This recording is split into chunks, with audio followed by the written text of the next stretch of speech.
Kirsty and Rachel froze in their tracks. They looked at each other with wide eyes. "We cannot let Jack Frost punish the goblins for this," Rachel whispered. Kirsty paused thoughtfully. "You are right. That would not be fair. Plus, if he gets really angry, he could ruin the competition."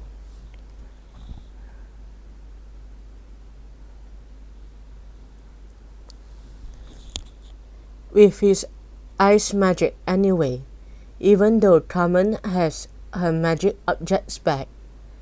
Rachel stood up tall. She felt more confident than she had all weekend. Now that the magic megaphone was back in fairyland, there is only one thing to do. With that, the girl stepped forward. "Excuse me, Jack Frost," Kirsty called. Jack Frost's spiky head whipped around to look at the girls, and his mouth curved into a sneer. "What could you pesky girls possibly want? You want to explain what happened to the magic megaphone," Rachel said calmly. "It has been returned to fairyland by Carmen the cheerleading fairy." Jack Frost's icy eyebrows shot up. "What?" he spat. "I will get back at that horrible fairy for this. Mark my words." "No, you will not," Kirsty said, with her hands on her hip. "The megaphone was not yours. Neither were the magic pom-poms or the magic hairball. It is not right to take things that do not belong to you." A frustrated yell came from Jack Frost's mouth as he raised his wand. The goblins all cowered in fear. Rachel and Kirsty looked at each other in panic. Now what? But before Jack Frost could summon any wicked ice bolts, a sparkling light zoomed right in front of his face. A little fairy landed on his hand. "Carmen, stop," she cried. "I have an idea that I think you will like, Mr. Frost." Shaking with rage, Jack Frost narrowed his eyes. "I should send you tumbling off my hand right now," he said to Carmen. "But I have to admit I am curious. Tell me your idea, and it had better be good." Carmen fluttered up into the air. "Even better, I will show you." She zipped off and returned a second later with a huge gold trophy floating over her head.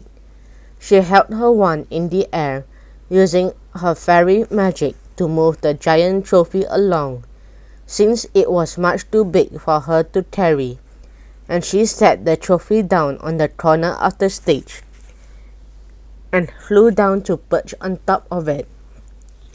"I know you wanted a trophy for the case in your ice castle," she said, "but rather than hijacking the cheerleading trophy, I thought you might like this one better. I made it just for you." Jack Frost walked around the trophy slowly, examining it from every angle. Rachel could not help smiling as they watched him. The top of the huge trophy was shaped just like his spiky head. After a few moments, Jack Frost's face broke into a sudden grin. "I love it," he cried, lifting the trophy up over his head triumphantly.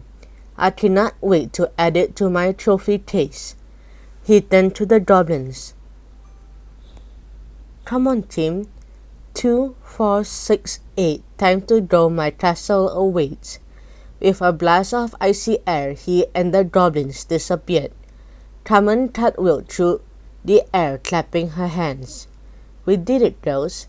Now the rest of the competition can go on as planned." Kirsty glanced at her watch. "Speaking of which, I need to get out of this goblin uniform and into my own uniform. My strut is nice." She gave Rachel and Carmen each a high five. "Go get 'em, Kirsty," Rachel cheered as her friend ran off. Carmen held up her wand and shot up a rainbow of magical